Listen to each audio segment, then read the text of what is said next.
Muy bien. Ahora vamos a pasar de tema, vamos a analizar la coyuntura nacional. Están con nosotros para un café piteado, los invito a un diálogo libre y abierto sobre lo que está pasando en el país, pero si ponemos un poquito de énfasis al papel que está jugando el equipo especial Lavallato en la política. Hay muchos comentarios y análisis que se están haciendo hoy, ayer, en estas horas realmente sobre este tema. Están con nosotros José Luis Vargas, sociólogo y periodista también, y Enrique Zavala, igualmente periodista, ambos analistas, para hablar sobre este tema. Buenas noches a ambos, bienvenidos. Hola, Mabel, buenas noches. ¿Cómo están? Muy bien. Bueno, esta mañana escuché un largo programa de radio que tiene la periodista y analista también Rosa María Palacios, donde se tejen muchas teorías en relación a qué pasó realmente con la vacancia, habían pruebas o no, el equipo Lavallato jugó un papel en esto, fue utilizado o es de naturaleza golpista, hay un enfrentamiento entre indirecto, ¿no? Entre dos medios de comunicación, que en este caso es La República, que ha salido a refutar enérgicamente, digamos, a la versión que fue de los fiscales que fue difundida básicamente por el diario El Comercio. En fin, hay varias aristas en este tema. No sé quién quisiera comenzar para hablar de este tema. Y que sea un diálogo, por favor. Bueno, a ver, permítame empezar. En primer lugar, buenas noches y gracias a Mabel por esta oportunidad y con el placer doble de estar con Quique Zavala, siempre conversando sobre un tema que parece que ustedes como periodistas están envueltos y les interesa cada vez más. Yo particularmente sobre esto ya he empezado o estoy intentando desencantarme cada vez más de hablar de política porque pareciera que esto no tiene solución, ¿no? Esto, en lugar de encontrar luz en el túnel, cada vez este túnel se oscurece más y la luz pues ya parece no solo lejana, sino imposible, justamente por la particularidad especial que el sistema político en nuestro país nos está dando en medio de esta crisis sanitaria y económica, ¿no? Y lo que acabas de mencionar, Mabel, es una muestra más de eso. Es decir, cuando se supone que la crisis política originada desde la representación nacional, que es el Congreso, se había solucionado, estaría a punto de solucionarse. Bueno, aparecen todos estos intríngulis más que definitivamente complican, ponen más nubarrones a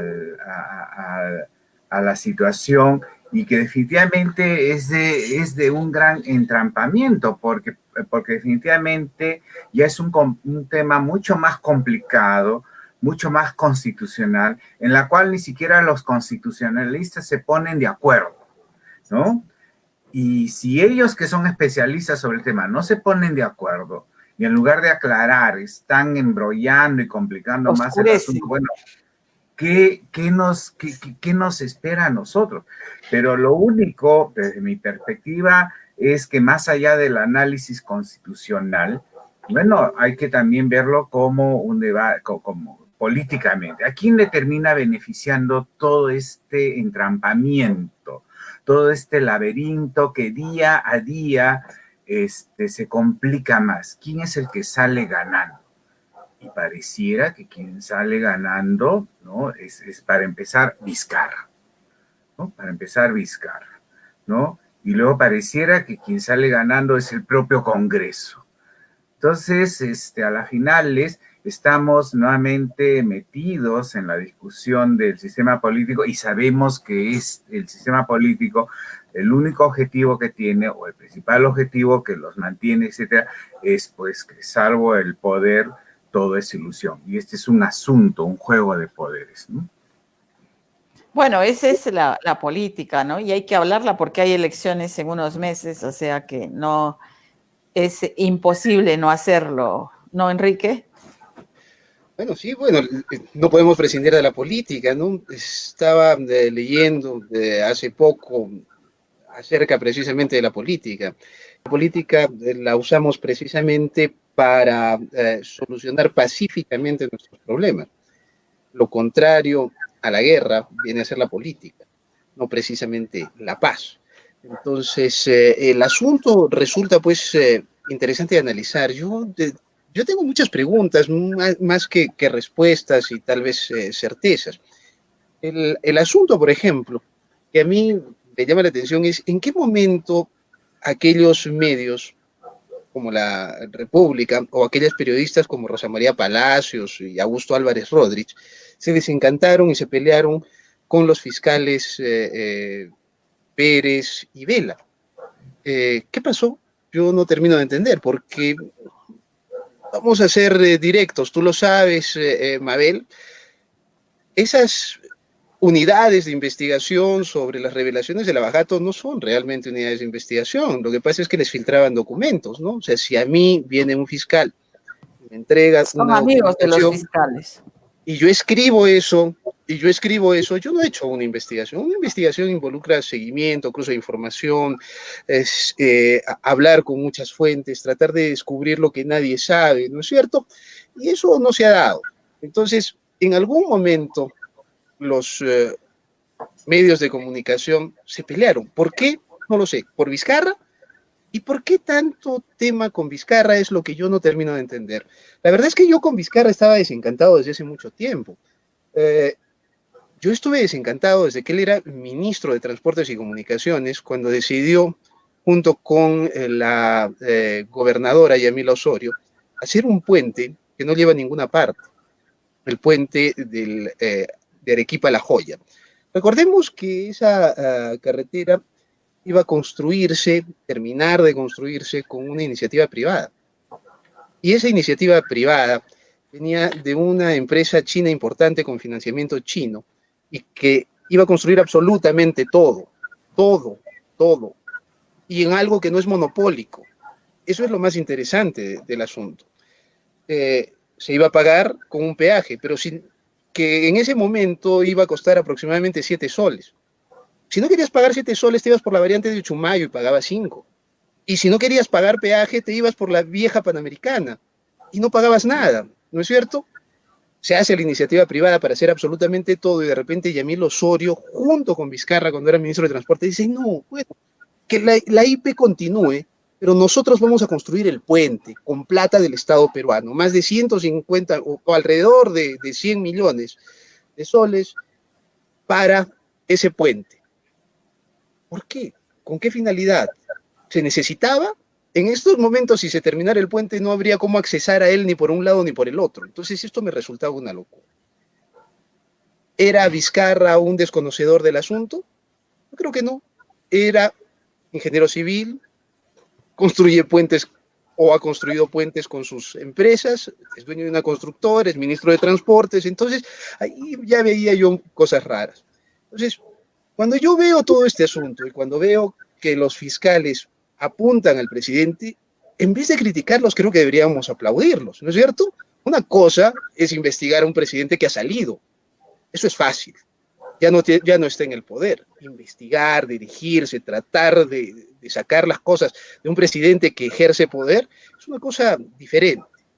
Que yo esté completamente de acuerdo con los fiscales Vela y Pérez, y bueno, y ahora Juárez Atoche, no, la verdad es que no. Yo creo que es peligroso que los fiscales tengan tanto poder, que los jueces tengan tanto poder en una democracia. Yo creo que ellos exageraron muchísimo y nadie protestó por eso cuando se metió a la cárcel a mucha gente que ni siquiera tiene juicio, que no, Recordemos que nos dijeron, ya está todo listo, se lo dijeron a Rosa María Palacios hace como 3 años, ya vamos a iniciar la acusación contra Keiko Fujimori, hasta ahora no hay acusación contra Keiko Fujimori, ya va a pasar esto con Ollantaytamala, nada, ya va a pasar esto con Toledo. Bueno, estamos esperando, ¿no es cierto? Sin embargo, las cosas tienen muchos matices, creo yo. No hay blancos y negros, no hay buenos y malos. Y como me lo dijo algún amigo, yo antes tenía una posición mucho más radical, pero él me dijo, finalmente Vela y Pérez están luchando contra la corrupción y eso no es fácil. La pregunta la dejo ahí. Tal vez José Luis tenga alguna teoría, tal vez tú tengas alguna teoría. ¿Qué pasó? Bueno, ¿Qué has desencantó a Rosa mencionado, María Palacios, a Rodríguez y a la República? ¿Qué hizo que ya no tuvieran tanta cercanía con los fiscales? así es. Bueno, has mencionado a Yamila Osorio, que también tiene ahora una acusación muy parecida a la de Martín Vizcarra, porque Ixa pues dice exactamente casi lo mismo que dijo de Vizcarra, ¿no? Que le pidieron, la licitación se hizo a través de un organismo internacional. En el caso de Moquegua fue la UNOPS, y en el caso de Arequipa fue la Organización Internacional de Migraciones, OIM, para las obras de las que finalmente ICSA fue adjudicataria, ¿no? Entonces, ICSA dice ahora que Yamil Osorio mandó a pedir antes de firmar el contrato, lo mismo que dicen de Vizcarra, una cantidad de 2 millones. Y no hay que olvidar que si es que, digamos, Vizcarra estaba en estos tratos y negociaciones, cuando Yamil Osorio asume el gobierno regional, los gerentes principales que tiene, ya que ella no tiene un equipo, y es lo típico de nuestros movimientos regional, ya no digamos de otros, los partidos no lo tienen y menos iban a tener los gobiernos regionales, equipos técnicos que asuman las gerencias y tal, ¿no? Entonces se apoya en Vizcarra, quien le manda 14 gerentes para hacerse cargo de las áreas principales del gobierno regional. Y ahora ambos están acusados prácticamente por lo mismo. ¿Qué te dice eso, José Luis? Mira, me dice que definitivamente pareciera que lo que mejor está organizado en nuestro país es este sistema mafioso que ha copado, estas organizaciones mafiosas que han copado nuestro sistema político, ¿no? Y lo hacen con tal perfección, ¿no? Que tejen redes regionales, nacionales, etcétera, y que definitivamente todo pareciera que les resulta de manera positiva, ¿no? Porque eso está acompañado también a la inoperancia de nuestro sistema judicial, ¿no? Quique acaba de recordar que efectivamente han pasado 1, 2, hasta 4 años, ¿sí? Y no hay efectivamente aún nadie acusado por todos estos líos de corrupción, por estos casos de corrupción. Todo sigue todavía en el terreno de las promesas o de las investigaciones. Y bueno, y yo quiero ligarlo a lo que tú, Mabel, también has planteado como una necesidad, de que es inevitable vincular estos temas a la política, mucho más ahora que ya estamos en un escenario político porque vamos a ingresar a elecciones generales. Y a eso, y yo también quiero ir a eso, vincularlo a eso. ¿Cuál es la percepción que la población está teniendo respecto a la inutilidad de nuestro sistema legal al fortalecimiento de estas organizaciones mafiosas que han copado el sistema político y que vamos a ingresar a una contienda, a unas elecciones políticas, en donde además poco o nada se ha hecho para modificar las reglas que nos garanticen mínimamente tener mejores autoridades, ¿no? Entonces, yo en ese sentido, repito, veo con mucho desencanto cómo se está manejando el tema político, ¿no? Y la fragilidad en la que aún se encuentra, fragilidad justamente por el dominio de estas organizaciones mafiosas. Ni siquiera, por ejemplo, la presencia de Sagasti, que hasta hace unos días celebrábamos, ni siquiera eso está garantizado, porque como tú sabes muy bien, ustedes saben muy bien, el Congreso sigue ahí, ¿no? Y el Congreso sigue ahí haciendo un festín del poco tiempo que aún les queda, porque saben que en julio se van y saben que no van a poder reelegirse ni nada, a menos que efectivamente como lo está planteando Chejade, les aprueben lo de la Cámara de Senadores, ¿no? Bueno, pareciera que esa es una de las grandes alternativas que se están jugando, objetivos, ¿no? Para reengancharse y seguir medrando del poder. Pero esa es la situación, Mabel, y yo me pregunto cómo es que este escenario que sigue deteriorándose, que sigue degradándose de nuestro sistema político, también empata o sintoniza con la aparición de este nuevo espíritu, ¿no? Que ha despertado en el país, protagonizado por estos jóvenes, al que se les ha llamado la generación bicentenario, y que pareciera que nos da cierto aliento a que las cosas en el sistema político puedan cambiar. ¿Realmente va a ser así? ¿Va a ser posible que pueda cambiar si seguimos con los mismos actores, con la misma estructura electoral, con las mismas organizaciones mafiosas que están pues festinando el presupuesto y jugando con el balance, el equilibrio fiscal? Difícil. Y todo eso en medio de un país prácticamente destruido por la peste y por la crisis económica. Uh-huh. Mira, yo les quiero plantear a ambos, a ver qué, mi hipótesis, ¿no? En principio, esto de generalizar los políticos como mafiosos y tal, que la mayoría lo son, eso no hay ninguna duda, pero no le hace bien al propio sistema político. Las elecciones que vamos a tener en abril no han permitido el Congreso anterior, que fue disuelto, ¿no? Ni no han permitido que se abra la posibilidad de renovar la clase política mediante la inscripción de nuevos movimientos y tal. Entonces, prácticamente es lo mismo. ¿Quiénes van a ser candidatos? Repetimos escenario, ¿no? Keiko Fujimori, Verónica Mendoza, Julio Guzmán, César Acuña. En la anterior elección, una OMPE, digamos, penetrada por estos grupos corruptos, se bajó 2 candidatos. Serían malos, pésimos, lo que fuera, pero se bajó porque sí, ¿no es cierto?, al Partido Morado y a César Acuña. Ahora, pues, no va a poder ocurrir eso, pero no estamos renovando nada. ¿Dónde hay para elegir presidente, por ejemplo? ¿No? ¿Ven alguna alternativa de un presidente que vaya a cambiar esto? Porque ya no se puede inscribir.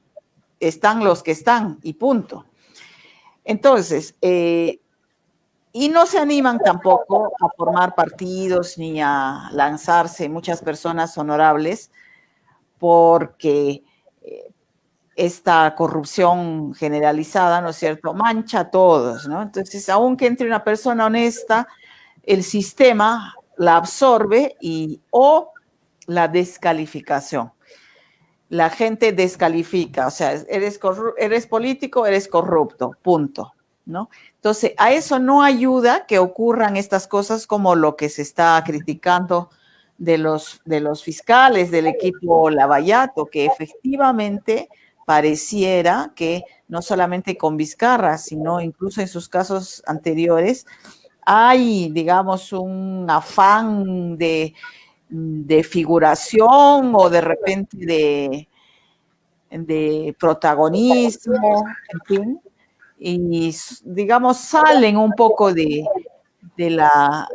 la formalidad que debería tener, porque así se trate de quien se trate, tiene que haber una cierta predictibilidad en lo que pase a nivel judicial, es decir, no pueden saltarse pasos y actuar, digamos, atropelladamente, o las prisiones preventivas exageradas, ¿no? 36 meses de prisión, sale de prisión por exceso de carcelería y todavía no hay acusación. En fin, hay muchas cosas que observar seguramente. Pero, y con esto termino, digamos, de describir este escenario, tenemos este escenario donde no hay de dónde elegir.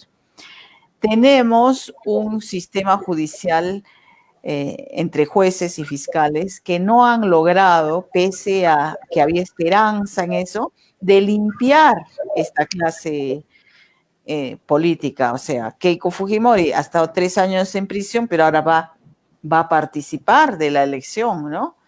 Y lo mismo otros partidos cuestionados como Podemos y tal. Y esto que ha pasado, lo último, con la vacancia de Vizcarra, tú te preguntabas, José Luis, ¿a quién beneficia? ¿No? Entonces yo veo, a ver, ¿a quién beneficia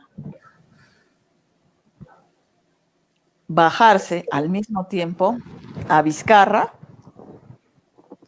con sus problemas o no, que digamos estaba en el poder y había significado una contención a ciertos grupos políticos, ¿no? El fujimorismo, para comenzar, y al mismo tiempo al equipo Lavallato? Porque este episodio, lo que está pasando, está de alguna manera desprestigiando, ya sea porque son acusaciones antojadizas, o ya sea porque los fiscales de repente se han dejado sembrar, ¿no? Por ese afán de protagonismo que sí muchos ven, ¿no? Se han dejado sembrar y no es muy sólida su acusación, más allá de que sea cierto o no el tema.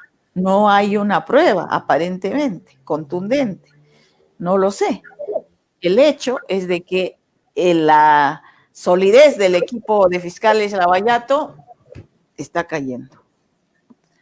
Entonces, ¿quién se beneficia de eso? Los escucho.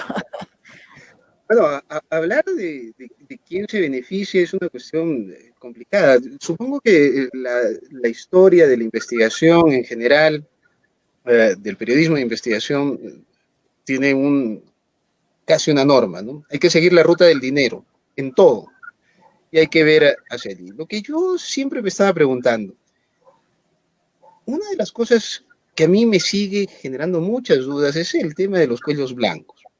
Estos jueces y fiscales metidos, cuando uno los mira, realmente son los capos de la mafia. O sea, son tipos que querían enriquecerse. Como digo, cuando uno mira y nos troza, no es pues un capo de la mafia no llama por teléfono para que le regalen entradas, ¿no? Para que le bajen el precio de las cosas, para no escatimar. Al contrario, él regala entradas a todo el mundo. Entonces, lo que hay que buscar es quiénes están detrás de ellos. Ellos no son. Mientras estamos mirando a Inostroza, al presidente de la Corte del Callao, y pensamos que con eso se ha hecho gran cosa, bueno, creo que no. Detrás de eso, la droga sigue saliendo, la corrupción sigue campeando, las cosas siguen, y eso ahí no pasa nada. Creo que tendríamos que mirar esas cosas. Creo además que existe Las una constructoras serie. siguen construyendo, solo para aportar eso, ¿no?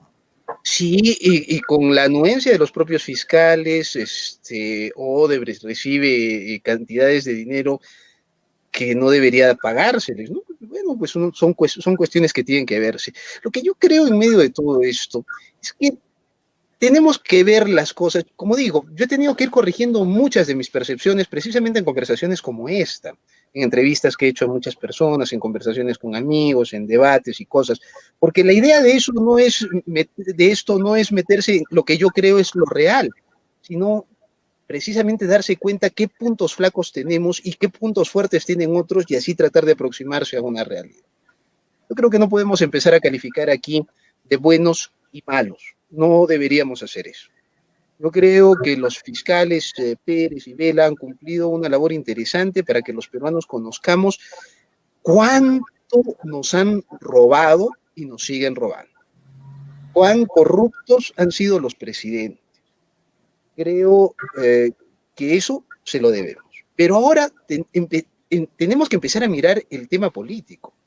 Tenemos que darnos cuenta que el gobierno de Vizcarra es un gobierno disfuncional, es una excepción, es algo que muy difícilmente se va a repetir en el mundo.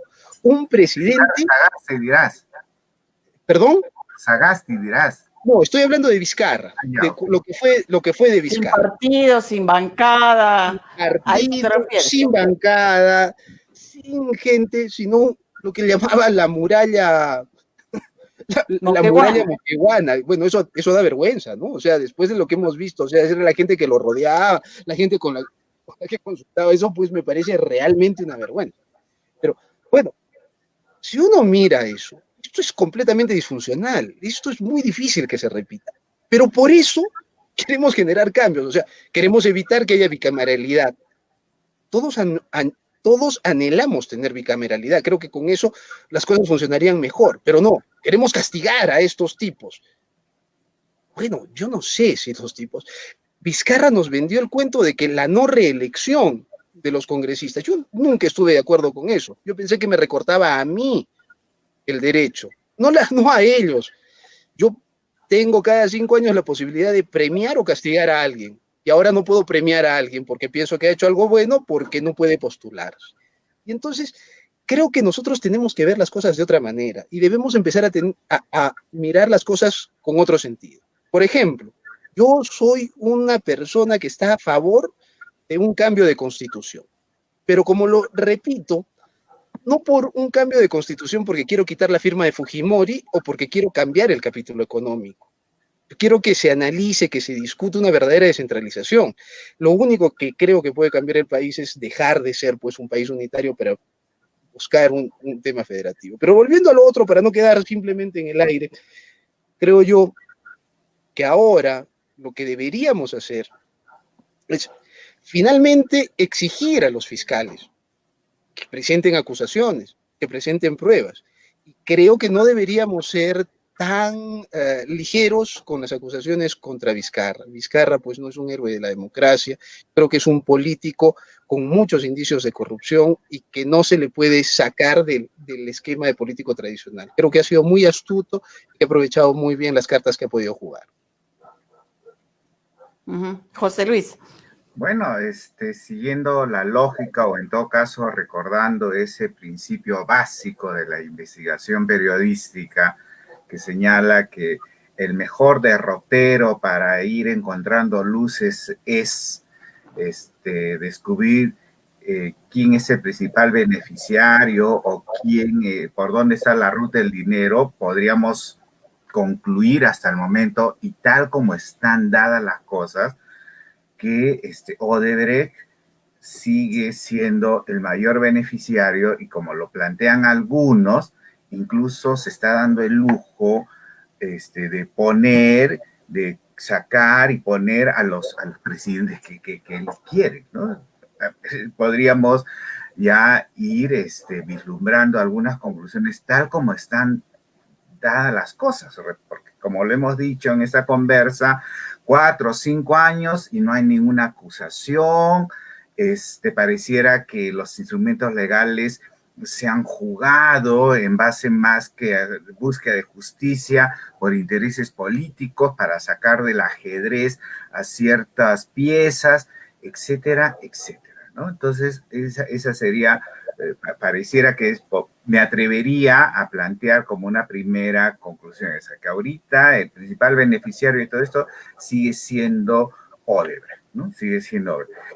Luego otro beneficiario, y yo insisto en esto, pareciera que es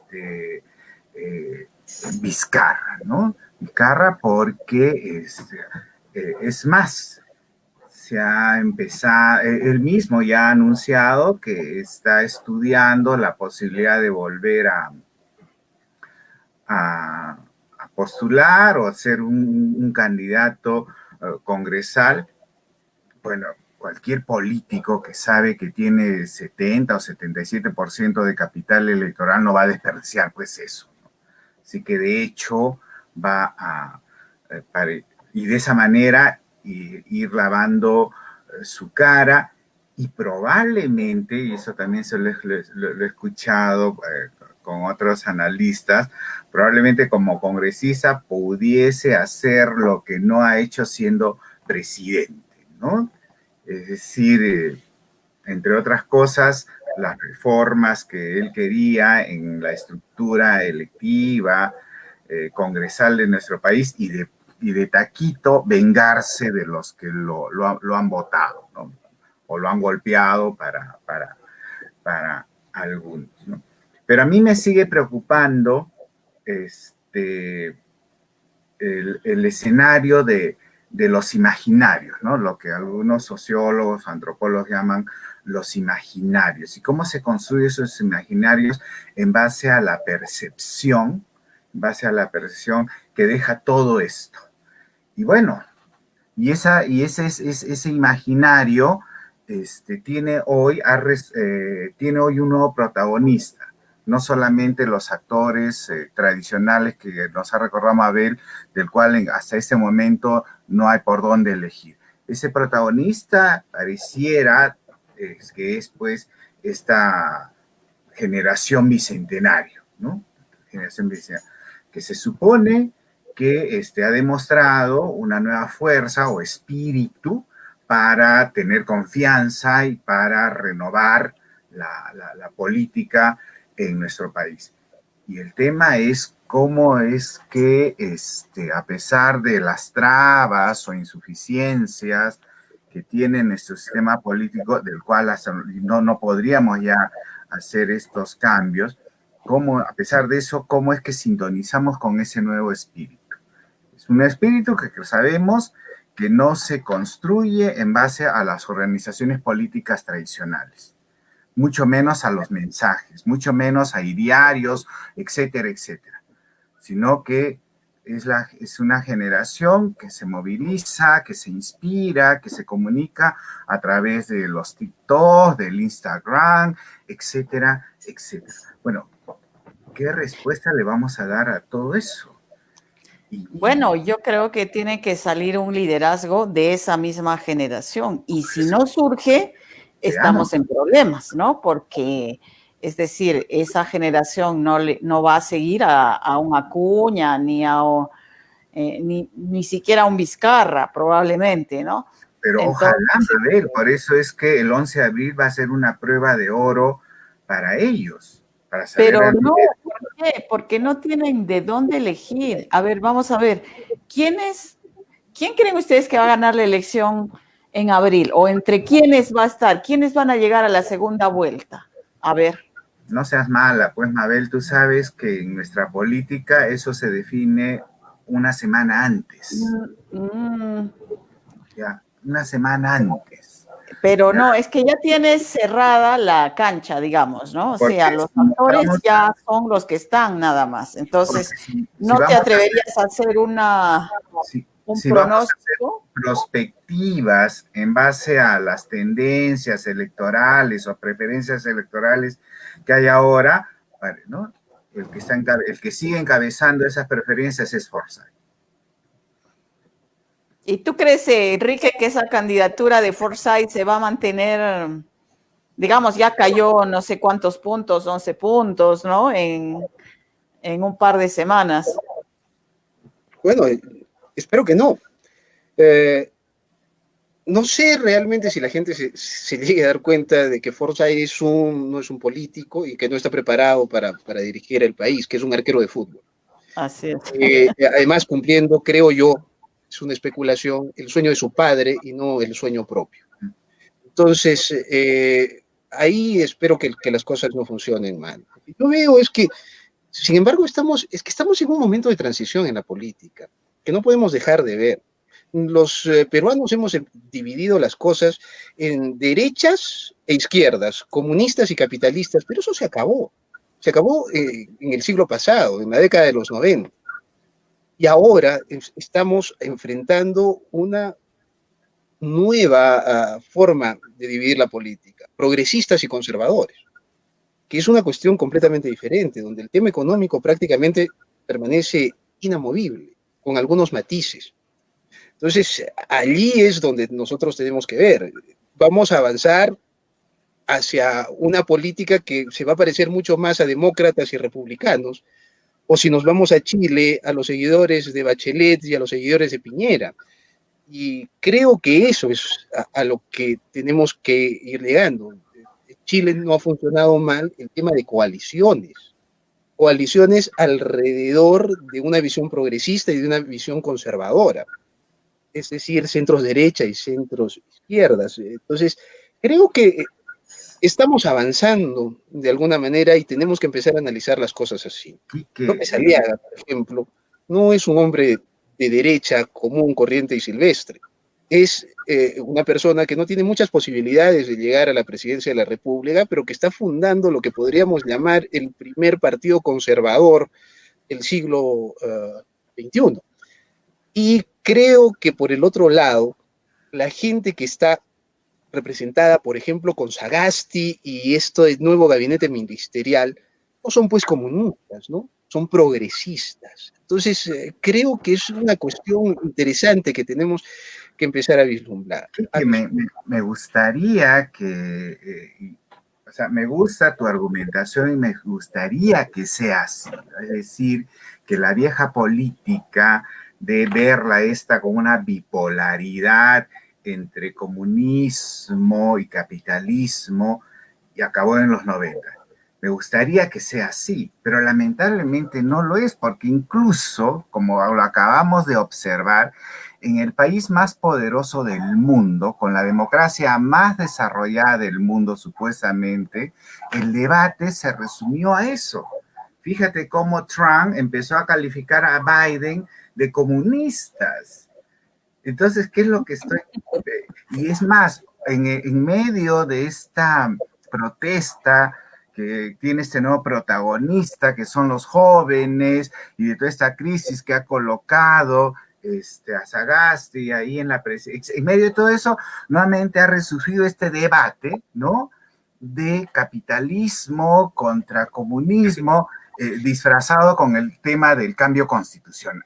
Sí, pero tú sabes que no ha sido impulsado. Tú mismo creo que has sido testigo de que eso lo han impulsado sectores que no ven las cosas de esa manera desde las universidades, ¿no?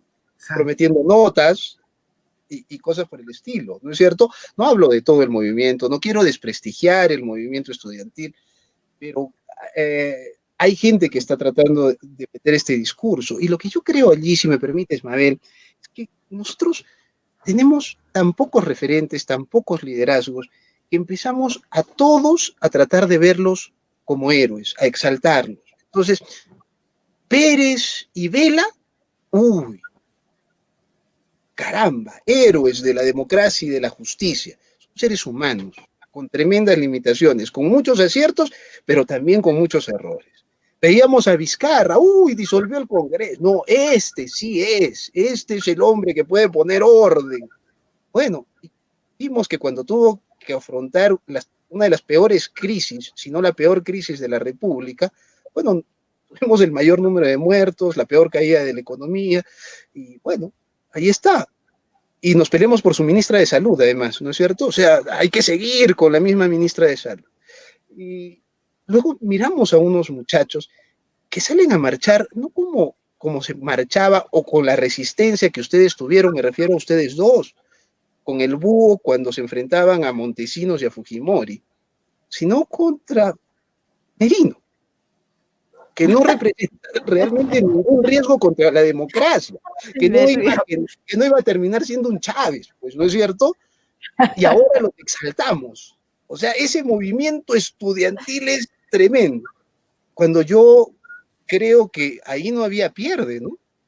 Creo que lo comenté en una entrevista que tuve con José Luis. O sea, yo lo que miraba ahí era evidentemente lo que pasó en la Revolución del 50. La Revolución del 50 en Arequipa empieza en el Colegio Independencia con una huelga contra los profesores del Colegio Independencia. Un petardo, llega la policía, muere un estudiante. El estudiante es paseado por las calles de Arequipa y genera un movimiento, una adhesión inmediata. Bueno, es algo similar a lo que pasa. Tiene un valor interesante. Sí, es cierto. Pero de ahí a que empecemos a decir que es la generación del bicentenario y que los chicos ahora se interesan muy bien por la política y que ellos van a cambiar la política y se interesan por el país y son más solidarios y más responsables, yo lo tomaría con mucho cuidado, ¿no? Yo lo tomaría realmente con mucho cuidado. Genial. Y efectivamente, ya que se está hablando de generación bicentenario, creo que a ustedes, ya que tienen pues el control ¿no? de los medios de comunicación, el manejo de los medios de comunicación, creo que les toca más a ustedes. También pues así como es que se habla de la generación bicentenario, entonces hablemos de la generación centenario.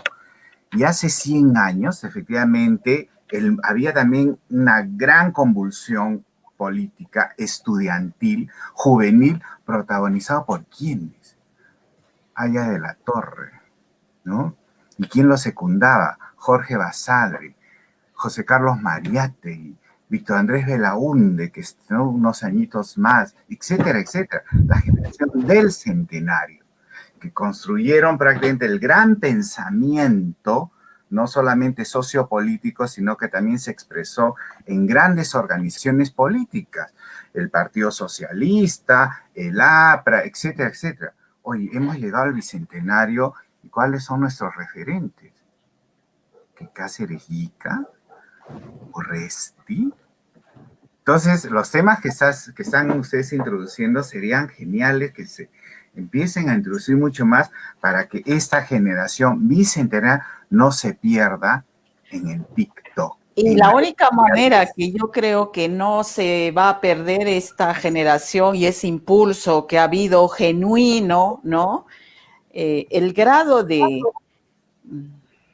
absoluta extravío, ignorancia de la realidad, lo podemos ver, por ejemplo, cuando Merino sale a decir que esas marchas fueron pagadas, ¿no? Entonces, el tipo está absolutamente en una nube y así muchos de los políticos, que yo creo que es una generación de políticos ya irrecuperable, o sea, ya no hay ninguna posibilidad de esperanzarse en ellos, ¿no? Y entonces esta generación tendría que producir sus propios liderazgos y habría que, nosotros no podemos hacer, ellos tienen que prepararse y pensar, porque, por ejemplo, yo hablaba con algunos de estos marchantes y si bien tenían una indignación y pueden percibir, ¿no? Lo que pasa, esa gran marcha fue porque hubo un operativo vacancia, era muy evidente, todos ellos lo han percibido así, y como muchos lo han dicho, no es que se trata en este punto, que seguramente habrá muchos que sí lo hacían, pero de defender a Vizcarra, sino del hartazgo que esta política y esta forma de hacerla y estos políticos generaban, jugando con el país, con los poderes, en fin, ¿no? Entonces, yo decía con algunos y tenían esa indignación y tal, pero realmente no sabían ya qué es lo que quieren.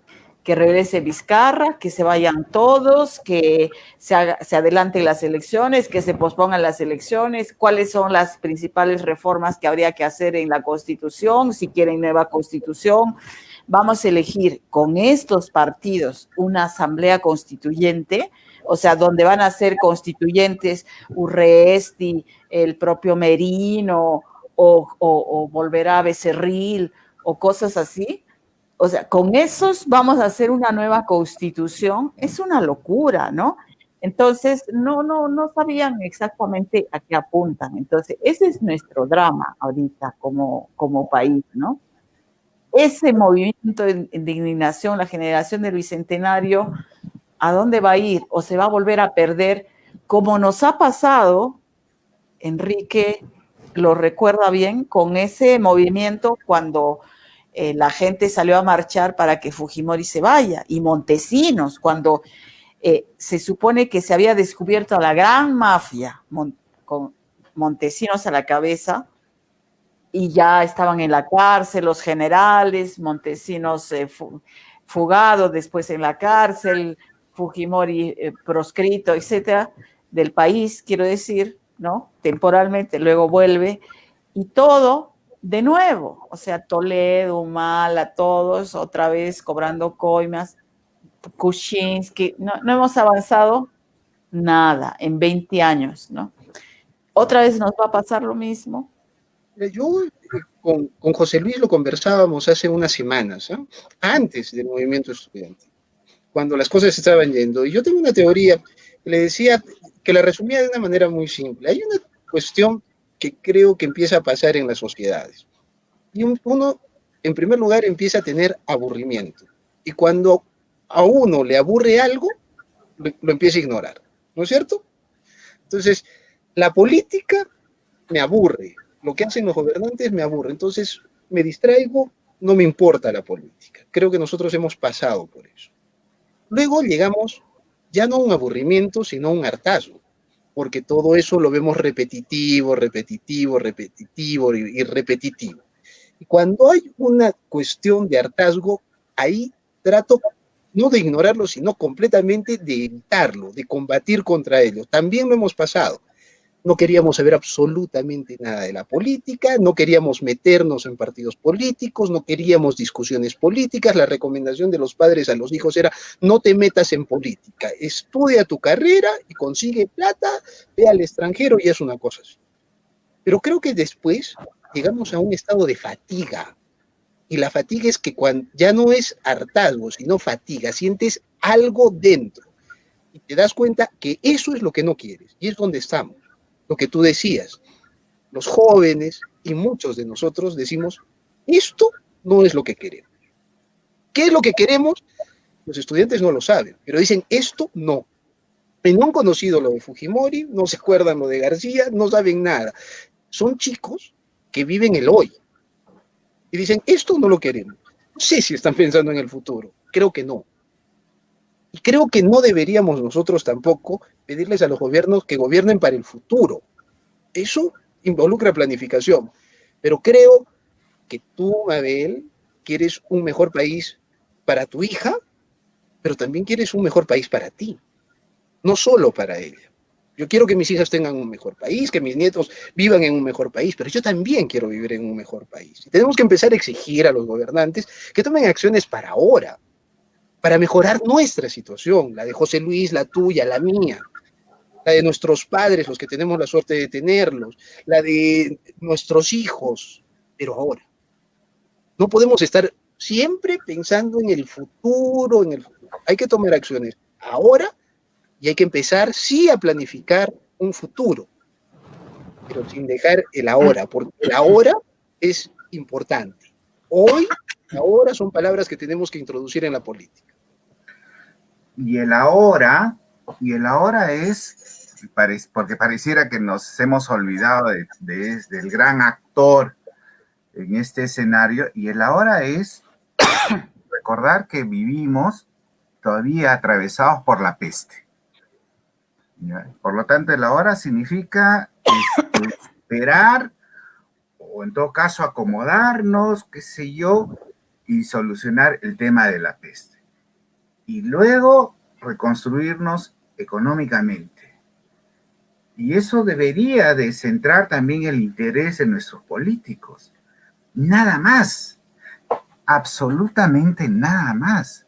Pero lamentablemente estamos cayendo en el juego de introducir otros compromisos u otros deseos, como por ejemplo el de una nueva constitución, que alargaría mucho más esta crisis, haría mucho más dolorosa esta reconstrucción que necesitamos.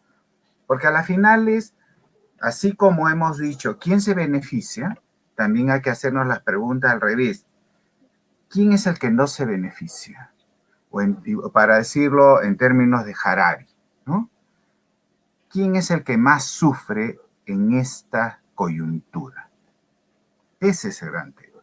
Y pareciera que solamente nos centramos en quienes manejan, ¿no?, los ejes o las piezas del poder, del ajedrez político, etcétera, pero estamos olvidando quiénes son los que más sufren. Ahorita sabemos, hay 7 millones de desempleados en el país. Arequipa es la región con mayor desempleo. En diciembre se viene la segunda ola y hoy sabemos que ni siquiera, Mabel lo ha descrito en la primera parte del programa, ¿no?, ni siquiera se ha podido implementar el Goyeneche. O sea, fatal, ¿no? El panorama es bien, bien sombrío en realidad. Desolador. Desolador. Bueno, muy bien. Bueno, ¿no? me encantaría que podamos seguir hablando, pero creo que ya el tiempo nos está ajustando. Les doy un minutito para sacar su conclusión cada uno y nos vamos ya. Bueno, tenemos una nueva oportunidad histórica en la que nosotros todos, la esencia de la democracia, el sentimiento de todos, elegir a mejores, hacer el esfuerzo. Entre todo lo que hay, hacer el esfuerzo, pues, ¿no? Y repito, creo que va a ser la prueba de oro para saber si realmente en el país hay un nuevo ánimo, un nuevo espíritu.